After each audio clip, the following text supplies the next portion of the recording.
Welcome to the Green and Golden Boys Packers podcast.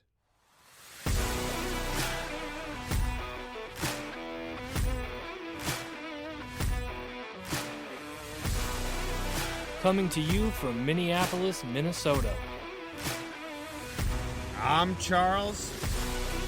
And I'm Marcus. And this is a Packers podcast for fans living inside enemy territory. This is the new sound for the new era.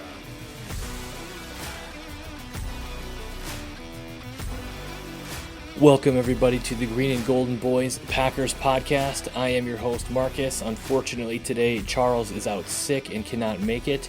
So you're going to be stuck with me all day by myself, which I am excited about. I never get a chance to talk to myself anymore, so this should be fun. I appreciate you tuning in. Today we're going to preview the game between the Green Bay Packers and the Atlanta Falcons at noon on Sunday. Packers fresh off a huge 38-20 domination of the Chicago Bears at Soldier Field, and the Atlanta Falcons also coming off a big win against the Carolina Panthers 24-10 last week. So you've got two 1-0 teams, both trying to stay undefeated this week. I think it's probably a challenge for both teams, honestly. Neither one are established. They're both pretty young teams. Essentially, both have new starting quarterbacks this year. Desmond Ridder for the Falcons did take over from Mariota last year after the first, 13 games or so. Finished the last 4 or 5, if I recall correctly. But essentially, a first-year starter in his own right. So it'll be a fun game. Two young teams looking to kind of establish an identity, going to go head-to-head this week. A couple things to note, I think, for these Falcons team is they struggled in 2022. For any of us that watched quarterback on Netflix, we remember the struggles that Mariota was having as a quarterback and, the team overall. Obviously, they made the change to go with Desmond Ridder, and he's starting this season kind of as QB1. But, couple things to note. They were the 31st passing team last year. And again, that was mostly Marcus Mariota. Desmond Ridder came in relief at the end of the season. But they were also 26th in total yards, 3rd in rushing yards per game, which, is kind of their biggest strength, and it's no different this year. And they were 13th in points per game. So that kind of tells you a couple things, that they kind of live and die by the run game. And we saw it last week against Carolina. With Algier and Bijan Robinson getting the bulk of the carries. I think 25 carries between the two of them, over 125 yards on the ground. I think that's going to be a huge key in this game, is can the Packers defense match up with the Falcons running game? So that's going to be kind of the bell call to answer here. A couple things I wanted to talk about too on the defensive side for Atlanta. Last year, at least, they were bottom 8 in yards per game. They were bottom 8 in points per game. Bottom 8 in sacks and interceptions. So this was a defense that wasn't very productive. They couldn't really stop anybody. They had a hard time getting off the field, and I think the Packers can exploit a lot of the same players on this defense this year. They, again, coming off a win last week, allowing only 10 points by Carolina, but that's a Carolina team that really blew up their team last year, getting rid of their best player, Christian McCaffrey, to the 49ers, and didn't have a ton left in the way of weapons. So, stopping them, from scoring more than 10 points is great, but I don't think it's really an indicator of how good the Atlanta defense is. I think it's more of an indicator of how poor the Carolina Panthers offense is, at least right now. And again, they've got a rookie quarterback in Bryce Young. They traded with Chicago to get that first overall pick. It's always tough for a rookie quarterback to come into that situation. I don't know.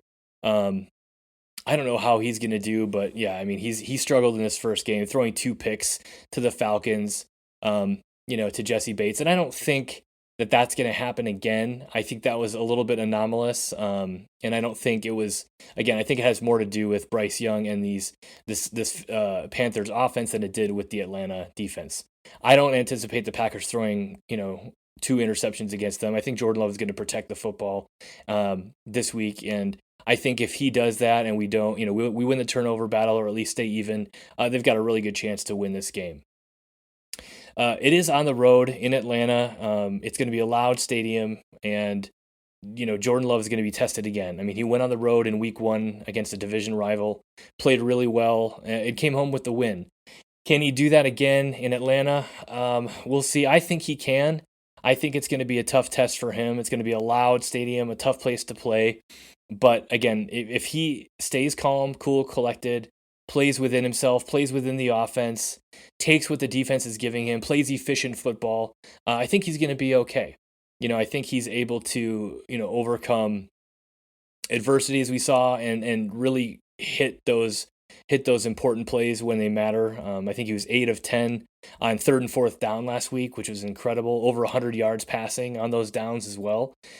He kind of showed out last week, and when push came to shove, he really delivered. So excited to see what he can do against this Atlanta team. I think he's going to have a big day.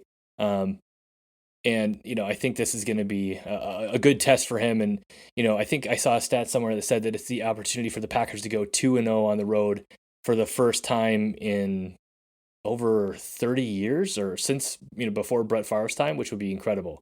Couple challenges we're going to face this week, I think, are injuries. We saw last week that without Christian Watson, this offense could still be productive against a bad Bears defense. But Christian Watson again on the injury report this week, along with Aaron Jones. We saw him hurt himself on that touchdown catch with his hamstring, and we also saw Romeo Doubs and Quay Walker on the injury report. Now, as of Friday, Doubs and Quay Walker were limited participants on Friday. Elton Jenkins is no longer on the injury report. But they were all limited or full participants on Friday. So I expect Romeo Doubs and Quay Walker to play, and I think that's going to be a big boon to this team. Aaron Jones, Watson, and David Bakhtiari are all listed as questionable. Now, I think because Bakhtiari basically didn't participate in practice, that they kind of have to put him as a questionable. I don't know that there's any issue with his knee or anything like that. I think worst case he'll be on a play count, but I fully expect him to play as well. Now, Aaron Jones and Christian Watson, I'm not so sure about. We did find out today that the Packers activated Patrick Taylor again for the game day. So Aaron Jones, I expect him to suit up and probably play. We'll kind of monitor his hamstring as the game goes on. I think that they're going to try to maybe keep him on a pitch count as well, and give some of his carries to Patrick Taylor, but we'll see. I think the big keys to success in this game are, I think come down to two things. From a defensive perspective, it's going to be stop the run. If they can hold the Falcons to 100 yards or less rushing on the ground, I think the Packers win this game pretty easily or pretty handily.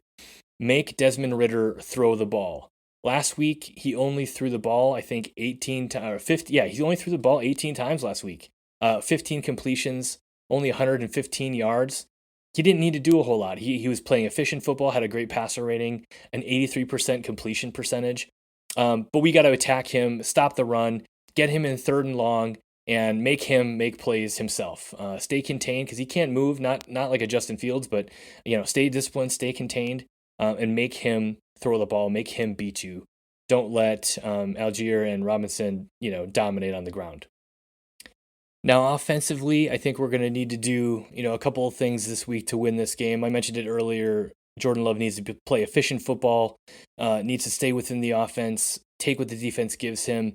Aaron Jones was the wild card last week, so if he plays, I think we're in a good position to win this game. If he's limited or doesn't play, there are a couple guys I think need to have a big game, and one of those is rookie Luke Musgrave, our tight end. If he can have 4 or 5 targets, if he can get schemed open like Matt LaFleur did last week, he's a huge mismatch, and he's got some wheels, and I think he can be a game breaker for this Packers offense if they're missing guys like Aaron Jones and Christian Watson.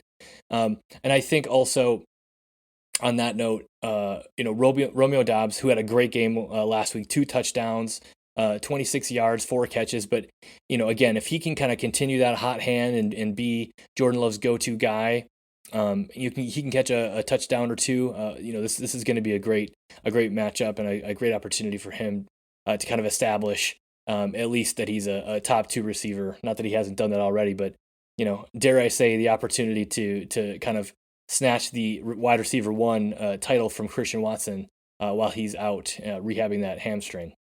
Moving on to our predictions here. So the Falcons are actually favored in this game by 1.5 points. Earlier this week, the Packers were actually favored. I'm not sure what changed to make the Falcons now the favorite. I mean, they're at home, which makes sense, but I wonder if it got something to do with the injury report and Aaron Jones being questionable, along with Christian Watson and David Bakhtiari. That's my best guess. Probably has something to do with those injuries, which I understand. So the Packers are the underdog. I think they love being the underdog. I think Jordan Love relishes that sort of opportunity to go out and show the doubters that he can play football, and I'm so excited to see him again in Week 2 as the QB1. Now, given the 1.5 point spread here, I'm still picking the Packers by 6. I think, again, the Packers are going to play efficient football. They're going to be able to control the time of possession. I think they're going to want to run the ball too with A.J. Dillon and Patrick Taylor. Hopefully Aaron Jones is healthy. But I think the Packers end up beating the Falcons 30-24 in this one on the road and become 2-0, leading the NFC North, and the first time they're 2-0 on the road in 40 years or whatever that stat was. I'll look it up later and correct myself, but really excited for this one. I'm sorry that Charles wasn't able to make it today. This is a short episode. I just wanted to quickly preview the game. Wish everybody a happy Saturday, and as always, go Pack, go.